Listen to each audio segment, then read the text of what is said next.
Several video clips have been used in this production to help illustrate the message I'm trying to share. I'm in no way claiming these videos to be my own and give full credit to the creator. My brothers and sisters who've been studying with me in the Word of God. And I appreciate you following different stories I have on YouTube. You know, I have many stories. Revelation, you know, Adam and Eve, Cain and Abel. But this one right here is, we're going to talk about all sin. And what is all sin? That's the question that we all once like to know. Is what is all sin? But at this time, you know, I'm going to bring a friend in, you know, an old friend. You know, you ever met one of them old religion guys that goes 100% by the Bible.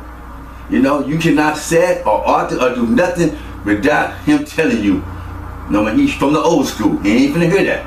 But I'm gonna interview Mr. Willie Earl. You know, I'm gonna play the character of myself, and I'm gonna play the character of Willie Earl, and we're gonna just see how the interview go. You know, okay, ladies and gentlemen, I'm gonna introduce you Willie Earl. You know, come on in, Willie Earl. Well, how you doing, Mr. Willie Earl? Well, I'm all right. You know what I'm saying? You know, I said I've been studying the Bible for 20 years. You know. And by the way, you know, you can't tell me nothing, you little youngster, about no Bible, you know? Okay, hey, Mr. Willie Earl, before we get started, I mean, how did you get the name Willie Earl? You know, that sounds like two first names. Wait, you trying to get smart or something? You trying to get smart and tell me what my name, two first name? Well, I'm gonna tell you what, son, you know, my mother wanted the name Willie, and my father wanted the name Earl. So they couldn't come up with no agreement, they just came up with the name Willie Earl. And you got the problem or something? What's your name here? Saying you want to be all smart and stuff. No, I'm sorry, Mr. Willie Earl. I'm just trying to get through with the interview. Okay, Mr. Willie Earl, since you've been studying the Bible for 20 years, you know, that's a question I always wanted to ask. You know, what is all sin? What you said? Let me see what you're talking about some sin. You know, you should know your sins here. You know. Everybody know what their sins is. How you gonna sit here and be this old and don't know what your sins is? Well, Mr. Willie Earl, what is the sin? Boy, I'm telling you about God love. You mean tell me you don't know sin? And you walk across that street right there and you know them cars coming and you get hit by a car, you don't think you're gonna die? Boy, that's your sin. Your sin gonna take you somewhere and kill you. You know what I'm saying? No, Mr. Willie Earl, I want to really know what is my sin. Can you pinpoint what is your sin? Well, you want to know all that, you know, you need to try to study the Bible. You need to go to church and study the Bible. You know, because you act like you don't know. The Bible tells you what everything does. Well, Mr. Willie Earl, once again, can you tell me what your sin is? Well, you know everything. You should tell me. Since you got me up here on your interview, you know, tell me what your sins is. You know? Okay, Mr. Willie Earl. Since you can't tell me what my sins is, I would try to explain to you what the sins is. Okay, you go ahead and do that then, sir. See, you know every goddamn thing. Okay, Mr. Earl, it no needs to be doing no cussing, Mr. Willie Earl. Now, I'm going to show you, Mr. Earl. Now, we're going to step aside, you know, and interview this. What is all sin? For once, let me just show. When Jesus came to the world, Jesus was sort of like making the last sacrifice. You know, at the time of the Roman soldiers and everything, they would have to sacrifice for their sins. And the rich people can afford the sacrifice, and the poor people couldn't afford the sacrifice. You understand that? And what goes with the sacrifice is punishment. As you could not pay the sacrifice, you get put on punishment. You know, the Romans put you in jail. Man, it was sort of like that. If you can't pay for the sacrifice, you get put in jail. You might get sanctified. You might get killed yourself. You know, depends on what greater the sins is. And that's how it was going down. But the rich people seem to do the crime and pay for them. And the poor people come. That's why Jesus had to come and make the last sacrifice. You know what I'm saying? What was the last sacrifice then? Well, sir, I'm trying to tell you what the last sacrifice. You let me talk. Well, since you know everything, just tell me what the last sacrifice was. Okay, sir. Once again, sir. Now, Jesus had to make the last sacrifice, and he had to become pure. He had to become one with God. You know, just like Cain and Abel, he had to give God his best. And he gave God his best sacrifice. He became pure. And when is how you become pure? I mean, you act like you know everything. How you become pure? Well, Mr. Willie Earl, I would tell you this if you just only let me finish talking, Mr. Willie Earl. Okay, then you come on and tell me. To become pure, you have to become purified from the mind, the body, the nature, and the soul. And we're gonna start off by showing different videos. And in each video, we're gonna come and I'll explain to you what it means. When they speak about the mind, when you lust off the materialistic things of the world, and I'll show you a video on that. You know, when you lust off all the materialistic things of the world.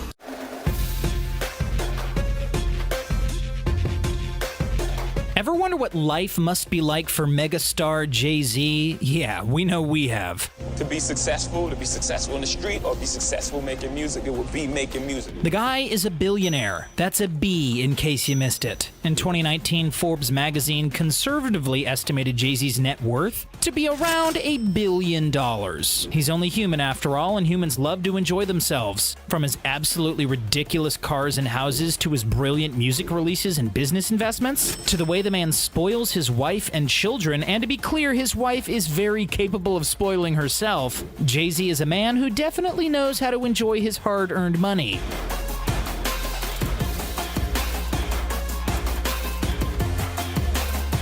That's why today we're going to be taking a deep dive into the way Jay-Z spends his billions.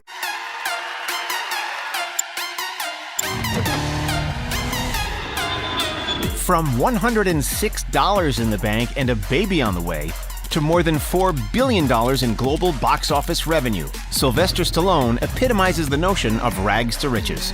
After rising to the top of Hollywood with an almighty roar, the action star now boasts a sizzling net worth of $400 million. And oh boy, he's not afraid to spend it. Be it on sprawling mansions, luxury cars and bikes, round-the-world trips in private jets, or even his very own statue, Sylvester Stallone clearly has no problem splurging his hard-earned cash. So how did this movie icon turn it all around, and where does all this money go? Let's find out. It's not exactly a secret that Sly's one seriously wealthy dude. Kanye West has compared himself to Steve Jobs, Walt Disney, Michelangelo, Da Vinci, and even Jesus. Dude, you're not Jesus, not even close. But one thing's for certain, his bank account is as big as his ego. Yeezy has a net worth of about $6.6 billion. His music has earned him millions, but he reached billionaire status thanks to his fashion line and lucrative contract with Adidas. Whenever Adidas sells a pair of $1,000 Yeezy sneakers, Kanye gets a cut. Kanye uses his cash to buy everything from mansions to livestock, but he may soon be forced to sell some of his possessions. His divorce from Kim Kardashian could cost him millions. This is how Kanye West spends his money. No other musician comes close to being as wealthy as Kanye West. Even Sir Paul McCartney is only worth $1.2 billion. Yeah, only. Yeezy's vast fortune has nothing to do with his #1 hits. Sure, his music catalog is worth $100 million, but it's his fashion empire that has made him a billionaire.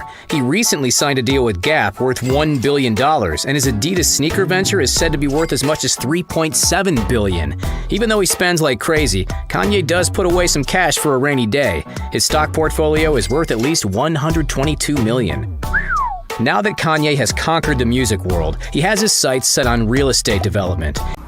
When you lust off the materialistic things of the world, and I'll show you a video on that. You know, when you lust off all the materialistic things of the world. You know what I'm saying?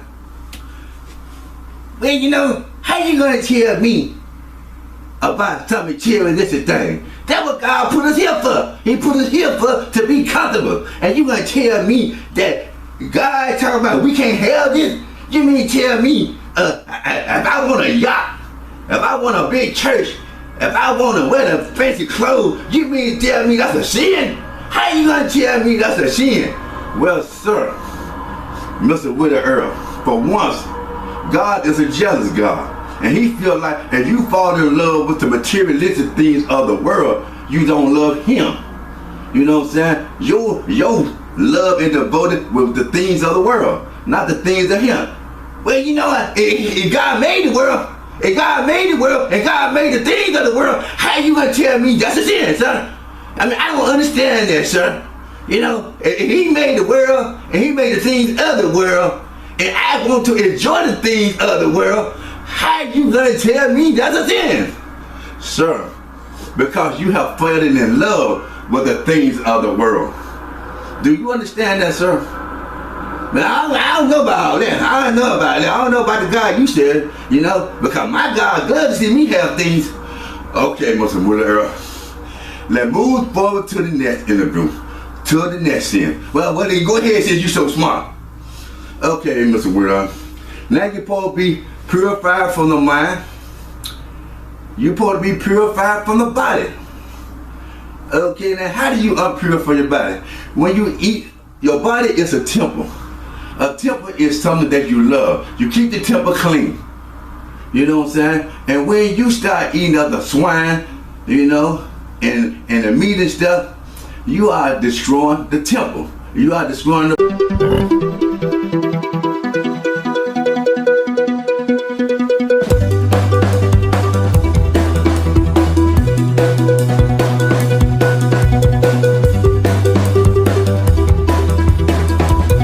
Pork, red meat and processed meat. Pork and red meat contain a whole lot of fat that may get accumulated in the body and put on extra load on your blood vessels or even cause blockages. Processed meats like ham or bacon, on the other hand, are often soaked in salt solution to increase their shelf life, which adds to their sodium content. 7. Pickles. Your favorite pickle may be sneakily raising your blood pressure. Pickles contain a whole... Okay, now how do you unpurify your body? When you eat, your body is a temple. A temple is something that you love. You keep the temple clean. You know what I'm saying? And when you start eating other swine, you know, and the meat and stuff, you are destroying the temple. You are destroying the body. Man, you mean to tell me that I can't eat no pork? You mean to tell me I can't eat no bacon or nothing? Man, you don't know your man. How you gonna tell me I can't eat no bacon? They said Jesus ate the bacon, you know? I mean, Jesus ate all that stuff. And how you gonna tell me I can't eat that stuff? You know, ain't no God saying no stuff like that. That's some stuff coming out your mouth. You know, God ain't said nothing about you can't eat no pork. You know what I'm saying? The white man said it's good. The white man said it's good, it's good. You know what I'm saying? I said, sir, I don't mean no harm, sir, but it shows that the pork is killing people with high blood pressure there. Well, you know, they ain't gonna give me some pills. If I have high blood pressure, I go to the doctor and they give me some pills and I'll be all right. I get y'all the pork. I die before I stop eating pork chop. Well, sir, that was gonna kill you. It's the pork chop, sir. The bacon. I don't know what you talking about. The best food you are talking about I can't eat. I don't know what kind of guy you share. You talking about the best food? I can't eat the best food? Shit. Huh. Okay, you can go ahead with this interview, bro, because I'm kind of getting mad right now. I'm kind of getting upset right now. All right, sir. Let's go to the next step, sir. All right. Okay, we'll go to the next one now. We said the mind, body, and let's go with the nature now. The nature is when you have sex. You know, when you have sex, you are in the world of sin.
Vamos a ir. Venga.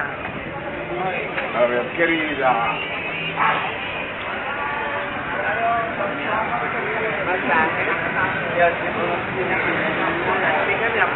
With that nature now. The nature is when you have sex. You know, when you have sex, you are in the world of sin. You mean to tell me that when I have sex, even with my wife, I'm sinning? It says you are sinning, sir. You know what I'm saying? That means you got places in churches that they don't even have sex. They just go and be devoted to God. Because now you're devoted to the woman, you're devoted to everything. And God is a jealous God once again. No, son. You just don't know. I got 5 kids. And God told me to be fruitful and multiply. And I got about 3 on the way from somebody else. So, sir, it don't matter, sir, how you direct that, sir. You are still sinning, sir. Yeah, I mean, sex is the best thing I have had, you know what I'm saying? Because, man, you just don't know, man. My girl got good shit, you know? And that little young one I met with, ooh, she got the best time in the world. Mr. Roosevelt, do not get crazy. I'm letting you know, Mr. Roosevelt, that sex is a sin. Now, I don't know what you talking about. I don't know what God you said, but the God I've been serving for 20 years, he don't say nothing like this in the Bible. He don't say nothing like this in the Bible, and that stuff you talking about, son? Now, I ain't trying to hear that. I ain't trying to hear that because, hey, you can't tell me nothing about no sex. Okay, Mr. Roosevelt, let's go to the next stage now. Now, we said from the mind, the body, the nature, and let's say the soul now. I want to hear this right here. He's talking about some soul stuff. I want to hear that. Okay, what unpurified the soul? Now, when you do all different kind of drugs, your body is part of the soul and part of your body. That is part of your strength. And when you unpurify the soul by doing different drugs and stuff, you are killing off the soul now. You mean tell me that the God you talking about, it says in the Bible that Jesus turned water into wine. And how you gonna tell me that we can't have no wine or we can't have no alcohol or nothing? You know what I'm saying? If Jesus can turn water into the wine, I should better take me a drip whenever I get ready. That's I don't know who you talking to. You talking to Roosevelt. You know, my mother named me Willie Earl though, but I chose that name and got rid of Roosevelt when I became a preacher. And you talk about Roosevelt cannot have no drink. So I've been drinking for 30 years, sir. I don't know the guy you serve, but you serving the wrong guy, sir. Sir, Roosevelt, now, once again, sir, you gotta be purified from the mind, the body, the nature, and the soul. That's how Jesus became one with the Spirit, became one with God. That's how Jesus died for our sin. When I really look at it, the big picture, where it all started for a lot of people, it's just taken so many lives and destroyed so many households and families, and I don't see a stop to it anytime soon.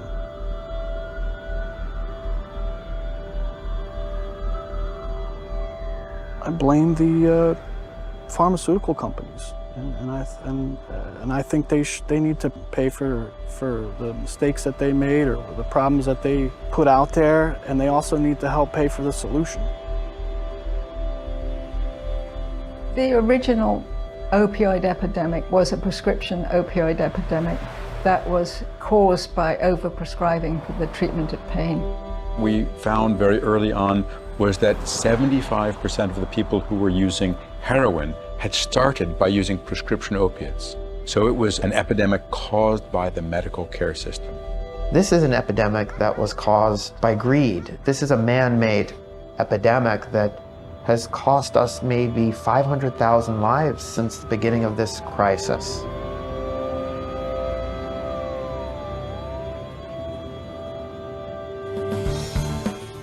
It was Purdue Pharma, with their painkiller OxyContin, that revolutionized how opioids were marketed. The mind, the body, the nature, and the soul. That's how Jesus became one with the Spirit, became one with God. That's how Jesus died for our sin. If anyone ever asks you, how Jesus died for all sin, you can relate and tell them. You can't beat around the bush and just say wherever you want to say. You can tell them how he died for all sin. Well, son, I don't know about all that. I don't know about all that stuff because you know what? Be honest with you, you think you know everything. You know what I'm saying? You know, I'm surprised the Roman soldiers don't come and get you. They need to come and get you and hang you on the cross. You know, you need to be up there with them because you think you know everything. You know, I had one of those smart youngsters that think they know everything. They don't know everything. I've been studying the Bible for 20 years. You know what I'm saying, man? You know, I don't know what you talking about. Talking about I gotta deal with my sin. Who said some stuff like that? Talking about Joe Shin, the best thing in life. The best thing we got in life, he talking about that Joe Shin. You know, okay, Mr. Roosevelt, I'm not finna argue with you about the sin. I just don't want to let you know. You know, I don't know why I want to do this interview anyway, you know what I'm saying? Because I can tell you what I did last night. Well, Mr. Roosevelt, you want to tell me what you did last night, that's up to you. You know, I'm not really trying to hear it, but you want to tell me, I'm up to you. Well, you know, I tell you what happened, you know. I met this little fine woman, you know what I'm saying?